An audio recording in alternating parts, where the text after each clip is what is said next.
A little bit of rain in the Monaco Grand Prix caused some excitement, but didn't get in the way of a pole to victory race for Max Verstappen. It is lights out, and away we go for episode 104 of the Eaton Asphalt Podcast.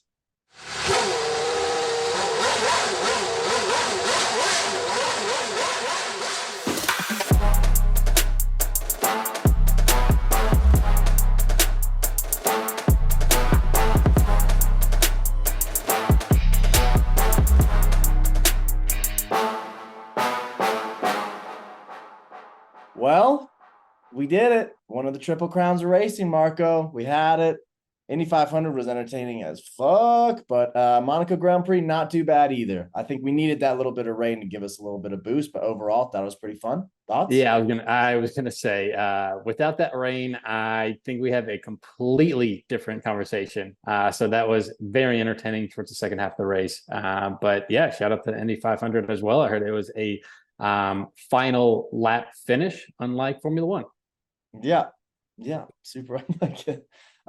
Dude, Max, I think his final actually I'm gonna look it up. I think his final time was somewhere in like what was it, like 40 seconds ahead of the other person or of P2 of Alonso. Yeah, 27 seconds ahead, which is too many seconds for Right.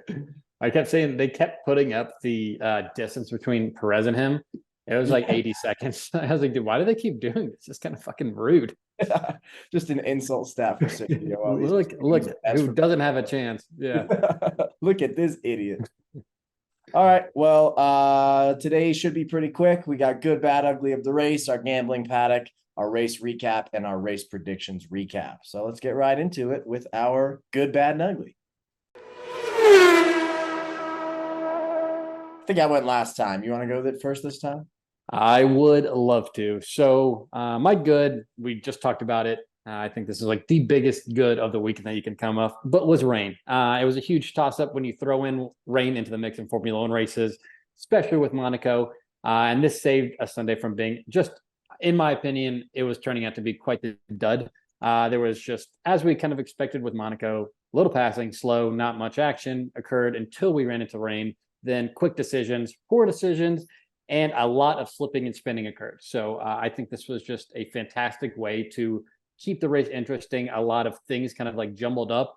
The race winner, it didn't really affect him too much, but I think everything kind of in between was quite entertaining from top to bottom. So I really appreciate the rain there. My bad is going to be, it just looks like now the driver championship is officially over after this weekend. Perez now is 39 points behind Max. And Fernando is 51 points behind. So Perez, I think that anytime Max got in first, he needed to be in the top 5 to 6. Like that was kind of the buffer that I think he had, like with how close he was. But an unfortunate, tough weekend for Sergio like this. I just don't see that he's going to be able to close any type of gap in this championship unless Max is just having consistent carb troubles. I think he's just going to be kind of running away with a lot of these races. And so there's going to be little opportunity for Perez to cut the difference. So I think this was the official sign of, hey, I think it's going to be just smooth sailing for Red Bull, smooth sailing for Max on both of these championships. And my ugly is going to be thinking cigarettes were a thing of the past. So Ferrari carried the torch for years with the Marlboro sponsorship, which ended actually last year. I didn't realize that it lasted this long. And they were in the iconic late 90s cars and racing suits. But, when people kind of nowadays are only focused on Zens, Juuls, and Elf bars, McLaren is keeping big tobacco, old tobacco in the mix with a cigarette-themed car this weekend. Literally had me itching for a heater myself. Not a big cigarette guy, but my God, I kept looking at that. It looked like a burning cigarette right there. And I was like, I think this is going to help calm my nerves a little bit. Quals a little crazy. So I think this was just like a great way, a great advertising, whether they admit it or not. They know exactly what they were doing. And I honestly truly believe this is the only reason that I got double points this weekend. So keeping big tobacco in the mix. And I really love that. If your livery looks like a cigarette and you get double points, then next race, you better be smoking cigarettes like in the car. Because I think we found something that's working. I think they gotta keep that going. You got to lean in, dude. Imagine Lando's got left hand on the steering wheel and just a cig in the other hand. Even if he doesn't do well in the race, at least he's a baller. I think, dude, I don't think they have much to race for right now. So like, fucking, let's go. All right, good stuff on the good, bad, and ugly. My turn. My good is going to be a sneaky good race for Alfa Romeo. I think these guys don't get a lot of like, I mean, don't get a lot, barely get any kind type of broadcast time. Like I think most of their race is just pretty quiet. But I mean, Valtteri made up 4 spots. Guan Yu Zhou made up 6 spots, P19 to P13. So it's just like, even though you're not getting points, I bet this weekend feels like a real moral victory for the Alfa Romeo team. Not a lot to celebrate. So when you can celebrate something, you got to take advantage of it. Yeah, huge celebration. It's a big old no points weekend. Good for them. Dude, they were setting off confetti cannons. I think we did it. My bad is going to be Sergio Perez. You kind of mentioned it earlier, so I won't spend too much time on it. But man, did his weekend suck. His quality stuff. We'll talk about all this, but my bad is Sergio Perez. 39 points behind Max. That's a lot to be down. And then just I feel like this happens a lot to Lance, but like when you do so poorly and your teammate does so well, it just pours salt in the wound. And I feel like Sergio's been taking a lot of salt lately. Yeah, I cannot agree more. I was actually making that comparison this weekend about the whole like Stroll thing. It's gotta just be tough to just consistently, and then like at least Perez has had some showings, been like, hey, I was a better driver for 30% of the races. Yeah. I think Fernando maybe has outplaced him every single race. So yeah, that's tough. Yeah. Awkward conversations are getting more awkward in that Aston Martin garage where daddy's money. Yeah, family dinner has got to be a little bit more quiet every single week. And then my ugly is going to be gambling. So looks like I'm not the only one who doesn't do well while gambling, because the engineers made some gambles themselves, like you alluded to earlier with the when the rain started coming down. There was a little bit of some strategy gambles that had to take place here. So similar to my gambling picks all year, just simply did not work out. We had Fernando, Charles, and Pierre all going on to mediums for maybe 1 to like 3 laps, realizing pretty quickly that that wasn't going to work out and switching to inters. Inters were like the car to be on, or the tire to be on in retrospect. Lando putting on hards, wild move. Didn't see that one coming, but right when the rain came down, the McLaren team thought hards were the way to go. So that didn't do well. It put on inters right after that.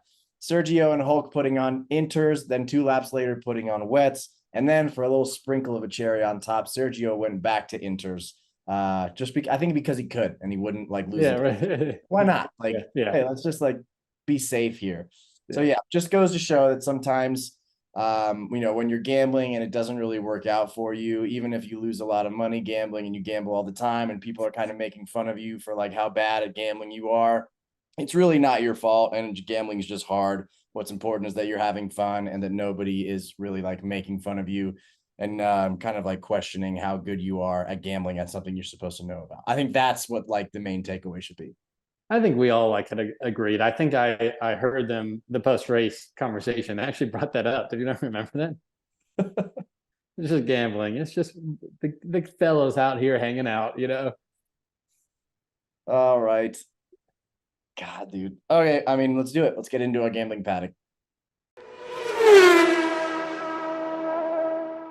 All right, I'll go first. I'll get it over. Yeah, take the lead. 2 gambles, none of them worked out, so I'm down $40. Started this weekend at $346. I'm down at 306. Marco. I mean, like, what were your predictions? Like, do you want to go down there? It doesn't matter, and I know what you're doing, and you're being. I'm just curious, dude. I'm a curious fella.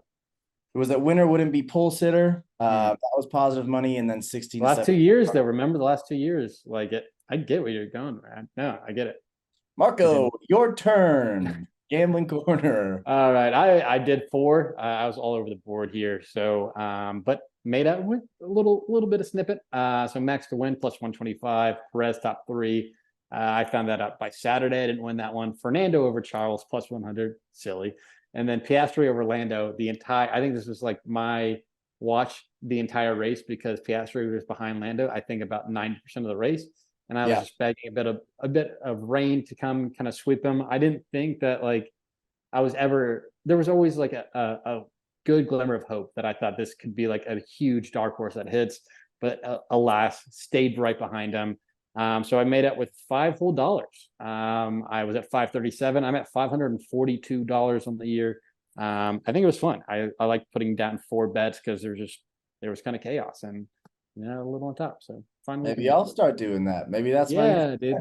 get Dude, I know more. it. Yeah, just bet probably six if you get like two more races if that's the case.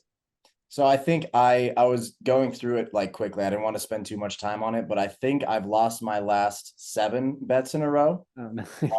So I think I have a new You're strategy that I'm due, excited dude. to You are reveal. due. I don't want to I don't want to give it away, but in Spain, some wild shit's coming down the pike because we got to switch. You gotta switch it up. You gotta do something. I'm sorry. I don't want to be rude, but yeah, like people are starting to talk. And I don't know how to defend you. I want to be there for you. You're my number one, you're my boy, but like I don't know what to say. Because then they say, hey, and then they say, hey, all right, like let's talk about, and we won't talk about this now, but they're like, oh, like, does he really know what he's talking about? What's his record in the race predictions recap? And I'm like, oh fuck. All right, dude. Like, I don't know when you and then I run. I just run every time. Just run as fast as I can. So yeah, that Just, would be huge for both of us. Some morale. uh, Well, dude, let's talk about it. Something a little I bit more hate these positive. I hate these gambling paddocks. Yeah. Let's move on to race Uh, recap. All right. Race recap for the Monaco Grand Prix. We'll start with quali and then our 5th place team and make it all the way up to our 1st place team in the Constructors Championship. Quali, Monaco is kind of where quali matters the most. But overall, I feel like it was pretty standard. Sergio crashing out in Q1 was a big kind of like eyebrow raiser. And then Yuki putting in the fastest time in Q1 was a big eyebrow raiser to me. I thought we had been talking about like Mercedes upgrades, some like Aston and Ferrari stuff. There was a piece of me that was curious if AlphaTauri was just sandbagging this whole time with like the upgrades that they were bringing, and we were about to see some wild racing out of them. Then I remember that Yuki Tsunoda and Nick DeVries are the ones driving that yeah. car, and yeah, just kind of like came back down to earth a little bit. But yeah, that was quali. Max Pole, I think there weren't too many surprises there except for Esteban Ocon running P3. Outside of that, Charles Leclerc P3, Esteban Ocon was P4. But let's talk about Alpine and Esteban Ocon. Coming into this weekend, they were tied with McLaren, and leaving the weekend, they are now 18 points ahead of McLaren. So 21 points coming from this weekend. Esteban Ocon starting P4 and ending up P3 on the podium. Pierre Gasly starting and ending P7. This car looked quick. The drivers looked comfortable in the car. Esteban ran into some trouble with like Carlos trucking him from behind, but I feel like luck was kind of like on their way and they just like took advantage of an opportunity. So with a 21-point haul, which is more points than they had coming into the weekend, you got to think that this is kind of going to be like their not inflection point, but like where they secured P5, because realistically, like McLaren getting a double points finish in P10 and P9, those probably aren't going to come around that often. And even if we had 10 races where it was like that, Alpine's they're just going to be scoring points. So yeah, bummer. I mean, we had a fun time where McLaren and Alpine were battling, but I don't think that's going to really come back unless something really crazy happens. But that's all we can hold on to. I don't know, dude. I mean, I wouldn't be surprised if McLaren starts making a little pushback. I don't think like we've seen enough from Alpine to be like they are a consistent, decent points finisher. Obviously, I mean, like you get a third, like a podium finish. This is massive. But have they been too close prior to this race? And that they're sitting from like 7 to 10, or if they're in the points at all, I don't know. I feel like this could be like a little bit of chipping. I could see Alpine pulling away a little bit, but I don't think this is like write the check. This is over. Yeah, fair enough. Hopefully Yeah. not. All right. And speaking of things are all but wrapped up, we got our P4 probably going to be ending up P4 in the Constructors Championship. Ferrari, Carlos Sainz, P5 to P8, Charles Leclerc, P3, and drops down to P6. So both of them dropped 3 positions on the weekend. Tough from Saturday to Sunday. Sainz smashing into the back of Esteban Ocon, locking up in the first 20 laps. It looks like he was like doing a very, very late pass before the chicane, and just was almost kind of like a lazy move there. So ran into him. No excuse really. It was dry. It just seemed like he was kind of getting annoyed. Ocon started kind of building up quite the distance from Verstappen and Alonso. So I think he was like, "Hey, this car is like my car is clearly faster. I'm going to try to do something." There was maybe a small chance, and clearly just did not work out. When the rain came down, though, this is kind of like Ferrari's MO of being like, we don't know what to do in times of angst. So they actually had to do a stacked pit stop back to back. So threw those on. And then it's just untypical Ferrari engineering issues where there was on the radio, Carlos Sainz, like I've never heard him so mad on the radio, just screaming that they made a poor decision. I think they had some like half-assed reason why they made the decision they did. And he's like, that doesn't even matter in this race right now. Like, why are we focusing on this? So it just was like more frustration there. You saw a lot of like sad Leclerc faces throughout the weekend, partially due to him, but just partially it's just like that is the vibe that Ferrari is giving off right now. I think like there was 2 very, very sad faces of the Ferrari drivers, and it was like, why would Lewis Hamilton want to go to this team right now? Like there's nothing but like doom and sadness and like lowering expectations. Other than them paying him an absolute bag, like I don't know if he sees this, and it probably like the mood that it comes off on them, and I wouldn't want much to do with it. So Ferrari, like I said, was 18 points behind Mercedes, now 29 points behind them. Like not a terrible race finish, P8 to P6, but relative, right? Like this is the sign of a P4 team. They were hoping to be P1, P2, P3 at the beginning of the season, and not too close. I know you were being nice about McLaren and Alpine earlier, but I really actually do think that like all Ferrari has to do is not have these Mercedes upgrades if they're not like what they're like cracked up to be.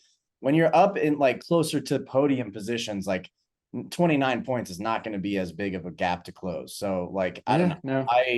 I know we're both trying. I don't know how like real your pep talk for me was with McLaren and Alpine, but mine is genuine if yours was fake. Whoa, dude. Mine wasn't genuine. It might have been wrong, but at least I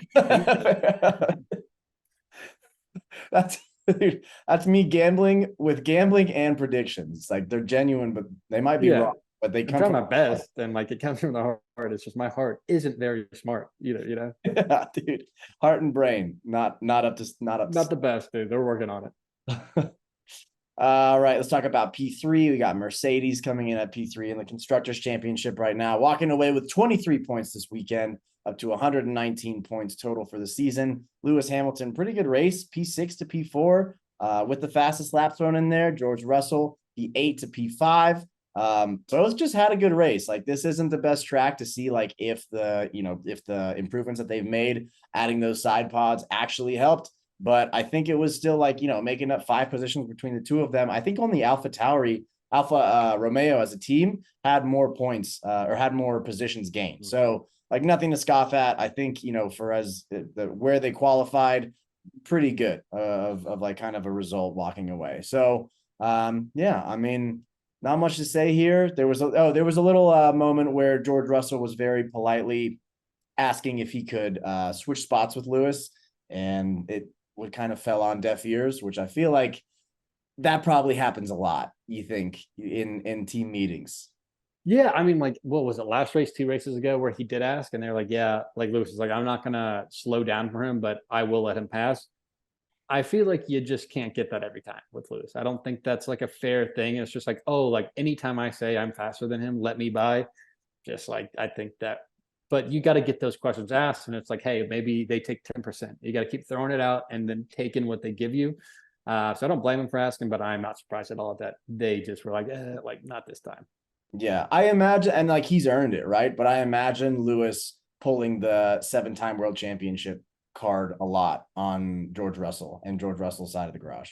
I think he did sort of like he started pulling away from him a little bit too. So I don't even know if that was like fully accurate. It was like a George kind of like, I think I'm faster than him, but maybe wasn't faster than him. Doesn't matter either way. Yeah. All right. Well, moving on to Aston Martin with 120 points, 18 points on the weekend, just a mere 1 point now above Mercedes. So just hearing, the Christian Horner rumors been like, oh, Mercedes has to figure their things out. We have to worry on Aston Martin and Ferrari. Looks like the only, they don't have to worry about anyone, to be honest, but it is good to see that like Mercedes is kind of back in the picture of who's going to run in second place. So Lewis Hamilton, P6 to P, Jesus Christ. Fernando Alonso, P2 to P2. And then Lance Stroll, P14 to DNF. Really, really tough weekend for the guy. So had a puncture on his first lap, ran into some other drivers, and then I think it was later in the race, ran into someone again. So I think overall just was not his weekend, starting P14. But like we said, kind of about the whole Sergio Perez, Max Verstappen, his teammate was fantastic. So I think like the car is clearly quick. I think we talked about this last race, but they are going to that Honda engine. So like there's going to be a very interesting comparison for, I feel like could be pretty identical cars if he's still in the car by 2026 like that to Red Bull.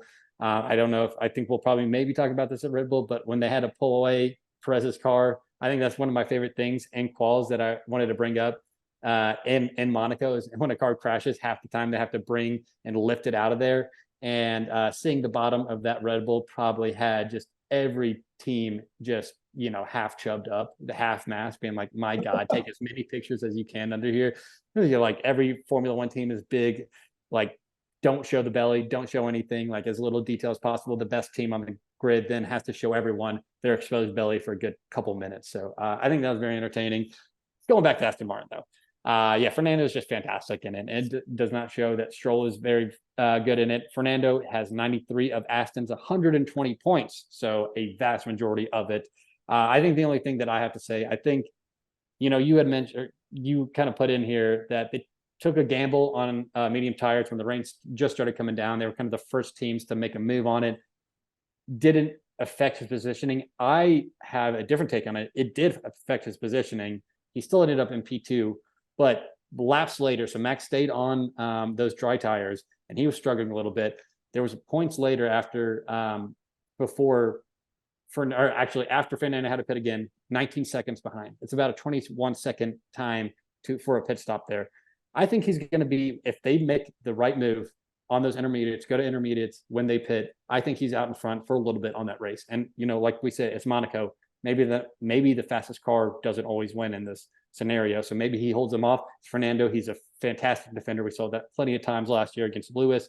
So I think that there could have been something. There could have been a little bit of battle for the number one. And I think this took away any type of competition for that. Just unfortunate. I think they were like, hey, we have to take a risk. We got to go pit early. I think the safe risk of it is to go to intermediates, and you're not going to have any like massive troubles like that, like where you're going to be slipping or anything. You might have a slower tire, right? But it's Monaco, right? It's not going to affect you as great as other tracks. And if you need to move back, you need to move back. But going from the dry end to be wrong on those, they had to pit one lap later, just screwed everything up. So I do think that this decision could have cost him a one. But I think like you said, like they were in a great position to win or to come in P2. So yeah, I guess I didn't remember that it was that close. I thought I was more talking about how the other side always going to get P2 at least. Yeah. But I didn't. I'll have to go back and check those numbers because I didn't remember it being that close. But what a blunder! Yeah, reminding me of Ferrari, my boys. All right, and let's get into our last team, our P1 in the Constructors Championship. Been here for a while over at Red Bull. They're used to being in this P1 spot in the Constructors. 25 points through the weekend, walking away with 25 points. So a total of 249 points. Max Verstappen pole to victory. Sergio Perez, because he crashed out in quali, P20 to P16, which I feel like Obviously, if it were another track, that number would be higher, but still, overall, not great from old Sergio. I want to talk about that when you were talking about Red Bull's floor and other people thinking this is our moment to finally see what's under the hood there at Red Bull, like what's under the engine, I guess. I like there was a time that they panned to Adrian Newey, who designed the car, and he was just like, you could see he was just defeated. It was like 2 years of work is now getting deleted by someone taking a picture, like all those years of work now deleted within a second because yeah, people just know how to do it. So this is a copycat league, big time, and definitely people are going to be looking and finding different ways to kind of steal what Red Bull's been working on and what's been working for Red Bull. So thought that was funny. Wanted to mention that. Other than that, man, Max, clean weekend, kind of like what you'd expect from him, getting pole position. Almost didn't get pole position. The first two sectors that he had on his final lap were not great, and I think he had like 0.2 of a second to make up. He still made it up and took that pole position. So I think there's just something, he got that dog in him for sure. And then Perez, I've mentioned it in my good, bad, and ugly, but like I was just going back through like, hey, like different things that had happened to his race. I didn't realize how bad it was once you like listed all the things. So like the quali crash was horrible, made him start from the back in the track that's hardest to overtake. He bumped into Nico Hulkenberg, just looked like a rookie mistake, and then he piled on by being like, "Oh, Nico brake checked me." It's like, no, dude, he didn't. It's Monaco. You're not going that fast. Like, no one's brake checking in Monaco, especially around like the swimming pool area, which I think is where this happened. So that was tough. He hit George Russell. It wasn't necessarily his fault. George Russell got a 5-second time penalty after that, but like that was another like heartbreak moment where it's like, man, bad race is turning worse here. Didn't score points, and Verstappen won, so that's always that big disparity. And then, like we said, 39 points is seemingly too big of a mountain to climb when the person who you're trying to beat is Max Verstappen. So yeah, man, bad weekend. I think he used all of his karma last year in Monaco, taking home that win, and now he's just kind of having to pay the Pied Piper a little bit. Yeah, a couple of things from this. I going back on the car being skied out of there. I looked at the belly. I don't know what the fuck they can tell from that, because it doesn't look like anything to me. Where I was like, all right, cool. Like, there's no like little like elixir under there, or like some spinning orb where I'm like, oh my god, they found it. Like they're fucked. There's just a little bottom of a fucking car. Crazy that they can be like, oh my god, they know all our secrets. Perez loved crashing in Monaco and Quals. That's just kind of his shtick. It's just he did it maybe a couple like cues too early, unfortunately. And then I think also going back in Quals, like Max pole, Fernando too, right? Just something like you're like, oh, this is pretty typical. How the last final laps, I think were fantastic. I think that was like why Monaco is so fun is the Saturday, because like it's just all about perfection. Doesn't have to be necessarily like the fastest car, straight line speed or anything like that.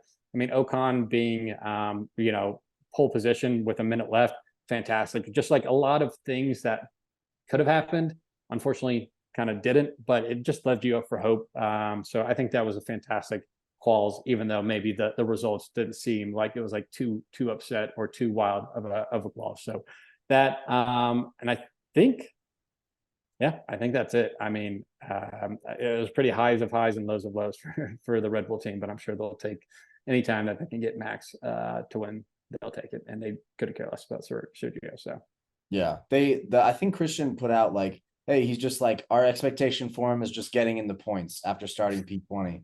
It's just like, one, that's hard. Like, that's a really hard thing to do at this track. And two, do you genuinely care, or are you just saying that to like get into his head and give this guy's confidence even more of like, a shock and a negative feeling? Yeah, I feel like he was pretty much against and out of a little like disappointment when you're starting P20 in Monaco. Yeah. All right, there's the race recap for the Monaco Grand Prix of 2023. Now let's get into our race predictions recap. All right, to refresh everyone on our race predictions count so far. Going into the weekend, it was 11-3. Marco's lead. Marco, you start us off.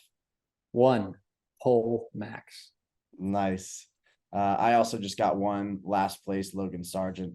Didn't feel good, if I'm being honest. But I'm glad it got me some kind of points because if there's anyone who needs points, I got a big gap to close. I got a Sergio Perez to Max Verstappen gap to close here.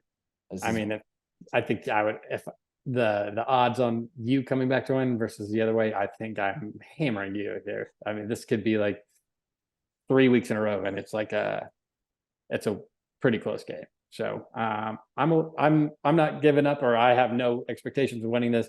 I do want to say Logan Sargent is pretty bad. He's bad. He has not done well, and it's kind of worrying me a little bit. I hear all these DeVries rumors, which is kind of like been not great, but Logan has been like really bad. I'm holding out hope still, like just stupid blind hope that like he's got me too. A little bit. He did get hit. I think it was Magnussen maybe that like he overtook him, but it was like while Magnussen or Hulkenberg was locking up. So like it was an ugly overtake. But yeah, it feels like Alex Albon is always good for those like either low teens or like, maybe a 12 or 11 finish. And Logan Sargent seems to kind of like be on the back end most of the time if he finishes the race. So yeah, dude, pretty bad. Not great. Not representing the boys very well in the red, white, and blue. All right. I think that's it. That's all our sectors for this podcast. We got Spain next, which isn't always the nicest from the standpoint of like passing, but it's just going to be good to have a race, I think, and not have one that's like either 3 weeks away or have one that's canceled that makes the next race 3 weeks away. So back in the routine. Yeah, back in the swing of things a little bit. But yeah, I think that'll be episode 104, baby. Damn. All right. Thanks everybody for listening. We'll see you for our preview of Barcelona. See you assholes. See you assholes.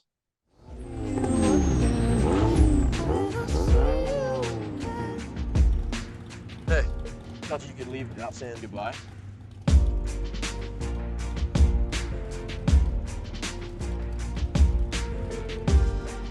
I used to say I live my life a quarter mile at a time. And I think that's why we were brothers. Because you did too.